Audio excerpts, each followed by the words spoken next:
नाशिकमध्ये आजपासून 3 दिवस सिंहस्थ महाकुंभ भक्ती संगम या कार्यक्रमाचं आयोजन कुंभमेळा प्राधिकरणाकडून करण्यात आलंय। यासाठी आज मुख्यमंत्री देवेंद्र फडणवीस यांच्यासह अनेक मंत्री नाशिकमध्ये या कार्यक्रमाला उपस्थित राहणार आहेत। मुख्यमंत्री देवेंद्र फडणवीस यांच्या हस्ते या कार्यक्रमाचं उद्घाटन होणार असून ही सर्व तयारी आता अंतिम टप्प्यात आल्याचं पाहायला मिळतंय। याच ठिकाणी आजपासून मोठमोठे मान्यवरांचे सर्व कार्यक्रम 3 दिवस सलग पार पडणार आहेत। नाशिककरांना कुंभमेळ्याच्या पार्श्वभूमीवर या सर्व गोष्टींचं मोफत आयोजन करण्यात आलंय। याच ठिकाणाहून या सर्व गोष्टींचा सविस्तर आढावा घेतलाय आमचे प्रतिनिधी वैभव घुगे यांनी।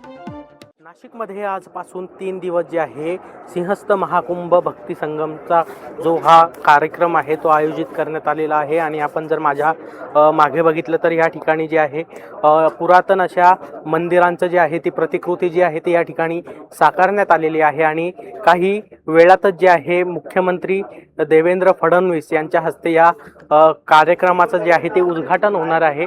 आणि त्यासाठी त्या ठिकाणी जय्यत अशी तयारी जी आहे ती आपल्याला पाहायला मिळते। मोठ्या प्रमाणात पोलिसांचा बंदोबस्त जो आहे तो या ठिकाणी लावण्यात आलेला आहे। डॉग स्क्वॉड असतील त्यांच्याकडून जे आहे या ठिकाणी जे आहे सर्व चेकिंग जी आहे ती होत आहे।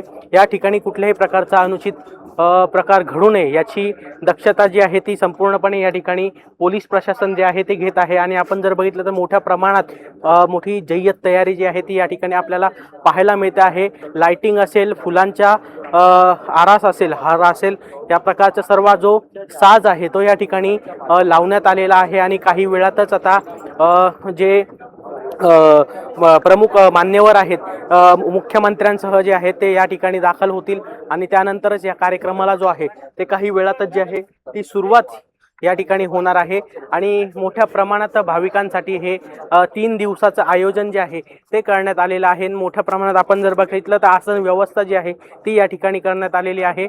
नागरिकांना 3 दिवस जे आहे मोफत हा कुंभ भक्ती संगमाचा कार्यक्रम जो आहे तो नाशिककरांसाठी जे आहे कुंभमेळा प्राधिकरणाकडून जो आहे तो आयोजित करण्यात आलेला आहे। आणि याच सर्व पार्श्वभूमीवर कुंभमेळा जो आहे तो काही दिवसांवरच येऊन ठेपला असून लोकांना कुंभमेळ्याची एक जाणीव व्हावी आणि कुंभमेळ्याच्या संदर्भात लोकांना जास्तीत जास्त प्रमाणात माहिती मिळावी यासाठी जे आहेत हा सर्व हे नियोजन जे आहे हे या ठिकाणी करण्यात आलेलं आहे। आणि याच पार्श्वभूमीवर जे आहेत आता आज जे आहेत वेगवेगळ्या पद्धतीचे कार्यक्रम जे आहेत ते या ठिकाणी होणार आहेत। यामध्ये जे आहेत भजन कीर्तन असेल, त्यानंतर भजनाचा जो कार्यक्रम आहे यासाठी प्रमुख मान्यवर जे आहेत ते मोठ्या महाराष्ट्रात नामांकित जे नावं आहेत त्यांना बोलवण्यात आलेलं आहे। आणि यासाठीच आज सायंकाळी जे आहेत राहुल देशपांडे जे आहेत शास्त्रीय संगीतकार यांचा देखील कार्यक्रम जो आहे तो या ठिकाणी आयोजित करण्यात आलेला आहे। आणि त्यानंतरच 3 दिवस वेगवेगळ्या पद्धतीचे कार्यक्रम जे आहेत ते आता या ठिकाणी खरं तर पार पडणार आहेत। आणि याच सर्व गोष्टींसाठी नाशिककर जे आहेत मोठ्या प्रमाणात उत्सुक झाल्याचं आपल्याला पाहायला मिळतं।